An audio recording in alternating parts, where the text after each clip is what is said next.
My parents had a maths tutor for me because they wanted to be amazing at maths.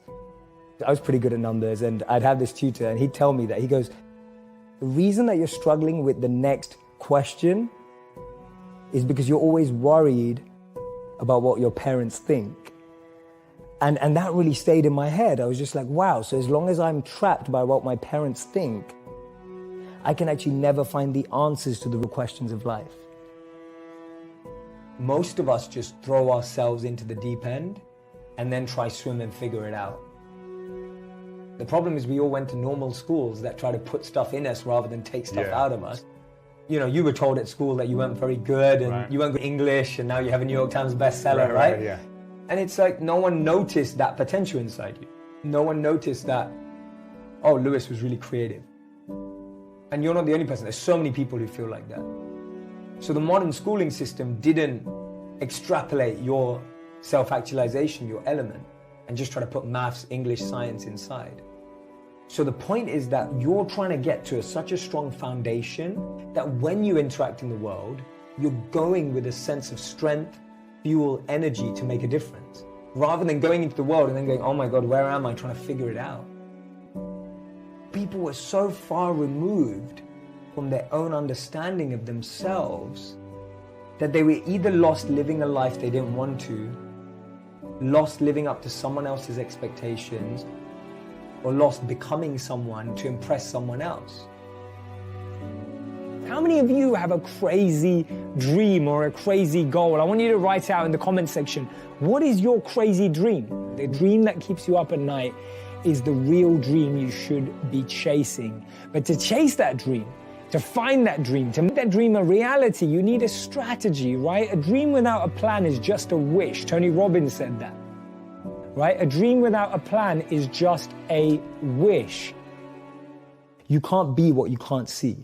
If I never saw a monk, I would never have wanted to be a monk. If I never meet a billionaire, I wouldn't want to be one. Because I wouldn't know what that feels like. I don't know what it looks like. I don't know what it takes.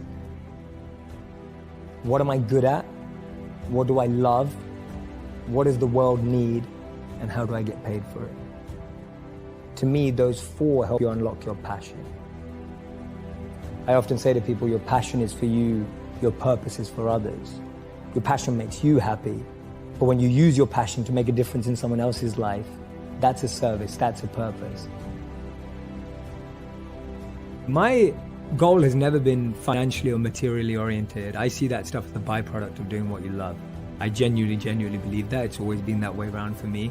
My focus is to create entertainment that truly has educational value, but without us always knowing it. I think we all learn best when we don't know that we're learning. If we're all pushed into a classroom and told we have a class, we're all not listening. Start at a place where you have self-awareness, self-actualization, you have figured out what works for you, what your strengths are.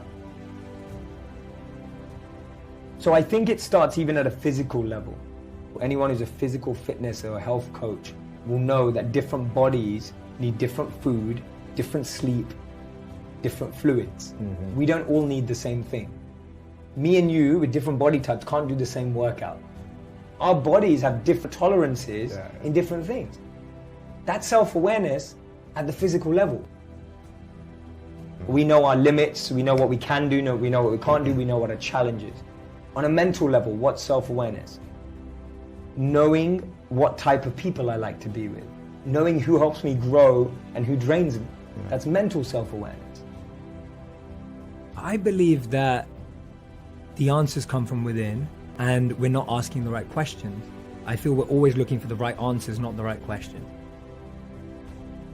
And the biggest companies that we respect today, the biggest organizations, all came from trying to answer a question. It all came from trying to solve a problem or a question that we were able to identify.